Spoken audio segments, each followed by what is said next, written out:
राहगीरों के लिए रिसोर्ट बने। इसमें देश की तरक्की नहीं है? बोलिए। पर लोग तो कहते हैं इसमें आपकी तरक्की ज्यादा होती है। सारा धन आप सब लोग मिलकर बटोर लेते हैं और डकार तक नहीं लेते।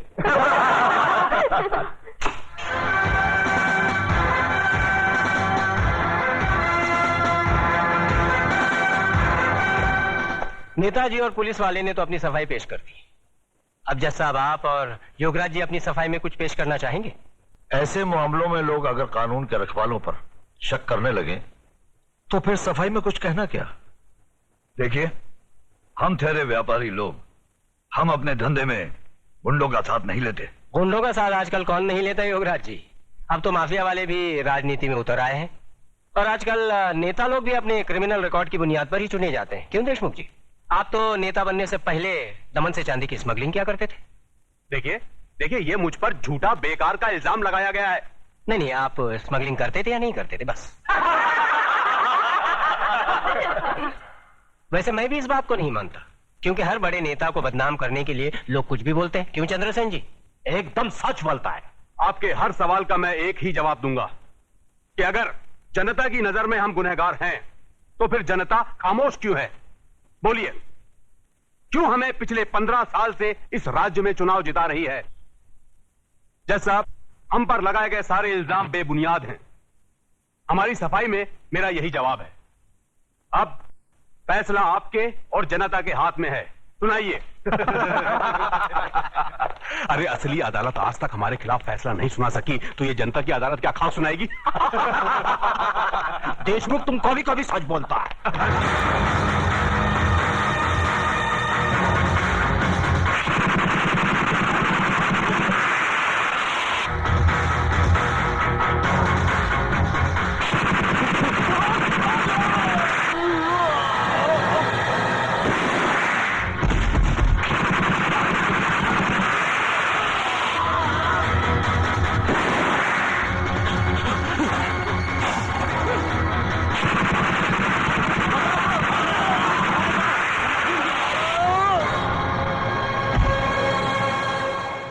तुम्हें अपनी सफाई में कुछ कहना है? क्या कहना? जो करना था कर दिया, जो किया वो सोच समझ कर किया। अब कहना आपको है। फैसला सुना दीजिए, मुझे मंजूर है।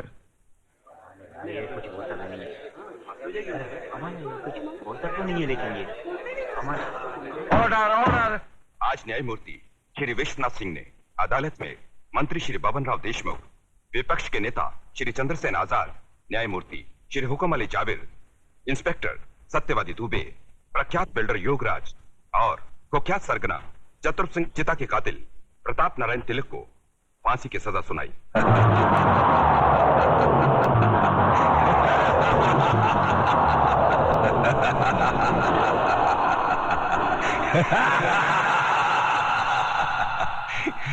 जिंदा आदमी के खून के इल्जाम में फांसी की सजा।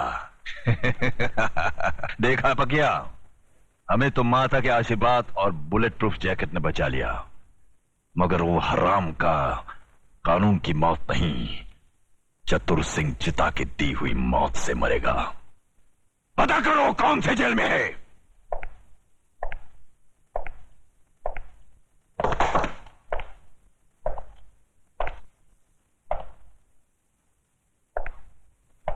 प्रताप, तुम्हारी फांसी का दिन मुकर्रर हो गया है।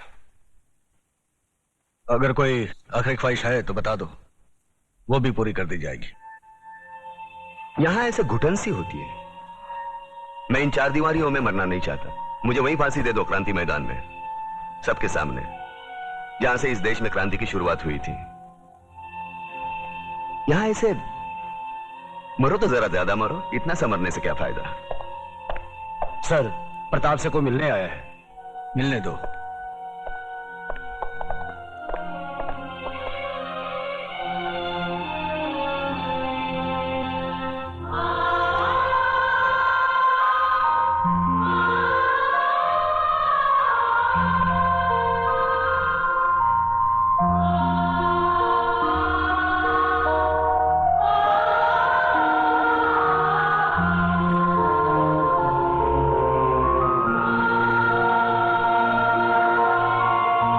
मां, अरे बूढ़ी हो गई, बूढ़ी। रोकाए को रही तू? नहीं रे, ये तो खुशी के आंसू है। सोचा था जिंदगी भर तेरा मुंह नहीं देखूंगी, लेकिन तेरे बारे में अखबार में पढ़ा तो रहा नहीं गया मुझसे, और मैं चली आई अपने बेटे के पास। कैसा है रे तू? बेटा, आज तूने तिलक खानदान के नाम पर सचमुच यश का तिलक लगा दिया। मैं खुश हूँ, बहुत खुश हूँ। अब तो भगवान से यही प्रार्थना करूंगी कि तुझे जन्मों जन्म मेरा ही बेटा बना कर। नहीं माँ, अगले जन्म में किसी मंदिर या मस्जिद की ईंट बनकर जिंदगी भर वहां रोता रहूंगा। इस जिंदगी का रोना मेरा बाकी है।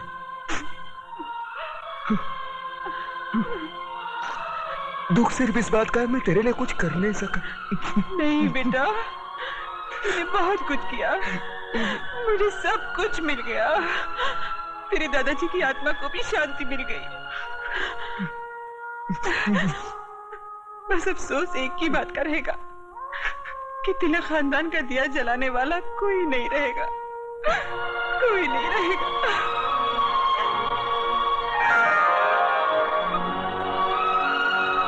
ये देख, अपनी बहू के लिए रखे थे, लेकिन अब तो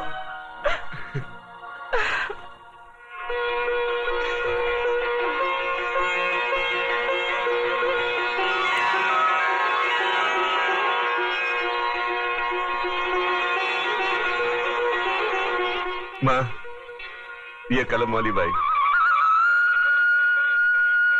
मेघा लिखती है, एक दिन के लिए हमारे खानदान की बहू बनेगी। सोच ले।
आ गए मेरी मौत का तमाशा देखने।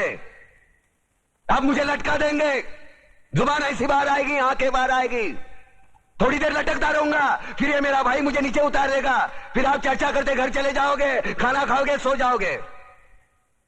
तुम्हारी ये नामर्दानगी, बुज़दिली एक दिन इस देश की मौत का तमाशा इसी खामोशी से देखेगी।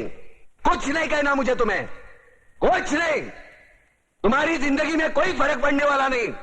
अंधेरे में रहने की आदत पड़ी है तुमको, गुलामी करने की आदत पड़ी है। पहले राजा महाराजाओं की गुलामी की, फिर अंग्रेजों की, अब चंद गद्दार नेताओं की और गुंडों की। धर्म के नाम पर ये तुम्हें बहकाते हैं, तुम एक दूसरे के गले काट रहे हो। काटो काटो। ऊपर वाला भी ऊपर से देखता होगा तो उसे शर्म आती होगी, सोचता होगा मैंने सबसे खूबसूरत चीज बनाई थी, इंसान। इंसान नीचे देखा तो सब कीड़े बन गए, कीड़े कीड़े। रेंगते रहो, सटते रहो और मरो। आए और गए, खेल खत्म। क्यों जिए मालूम नहीं, क्यों मरे मालूम नहीं। कलम वाली बाई क्रांति लाना चाहती थी, कलम के जोर पर काले वर्तमान को खत्म करना चाहती थी। कौन समझा उसकी बात को? सब साले मुर्दे, जिंदा लाशें। किसे जगाती वो? मैं जाग गया, कुछ अच्छा काम करके जा रहा हूं, सुकून है। लेकिन ध्यान में रखना, तुम्हारी ये खामोशी कल तुम्हारे बच्चों के लिए रोना बन जाएगी। ये कानून वाले, वर्दी वाले नेता, इन्होंने अपना ईमान बेच दिया। एक दूसरे को जलाते वक्त तुम्हारा ईमान कहां गया था? भाड़ में।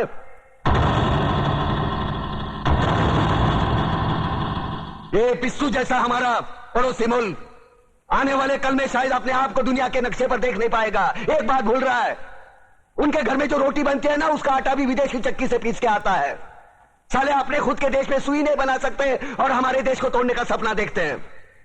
वो ये सपना देख सकते हैं क्योंकि उन्हें मालूम है ये मुर्दों का देश है। वतन के लिए किसी को कोई हमदर्दी नहीं है। इसे तोड़ना बिल्कुल आसान है। मैं हिंदू, मैं मुसलमान, मैं सिख, मैं फलाना, मैं ढिमका। एक लाठी को तो कोई भी तोड़ सकता है, लेकिन लाठी के भारे को तोड़ना मुश्किल है। मैंने बचपन में पढ़ा था, स्कूल में, तीसरी में। मैं क्यों समझा रहा हूं तुमको?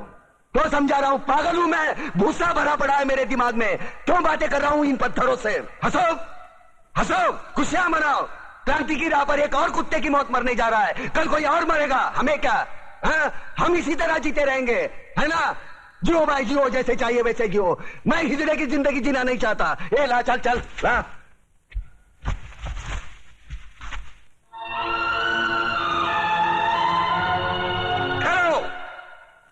ये फांसी नहीं हो सकती। उन देशद्रोहियों के खिलाफ जो सरकार को सबूत मिले हैं, उससे साबित होता है कि प्रताप ने उनको मारकर देश का उद्धार किया है। इसलिए भारत के राष्ट्रपति ने उसकी सजा माफ कर दी है। ये रहे उसके कागजात।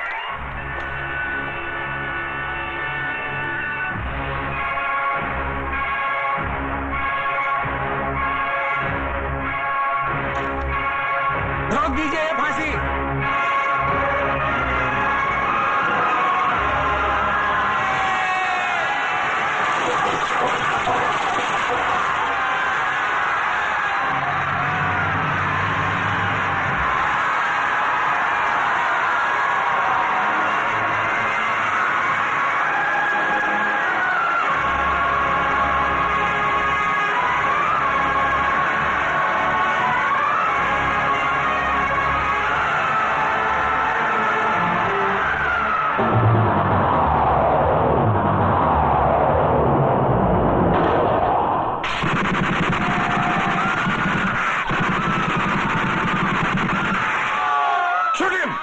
खबरदार कमिश्नर, लाशों के ढेर बिछा दूंगा अगर हमारे बीच में आया तो।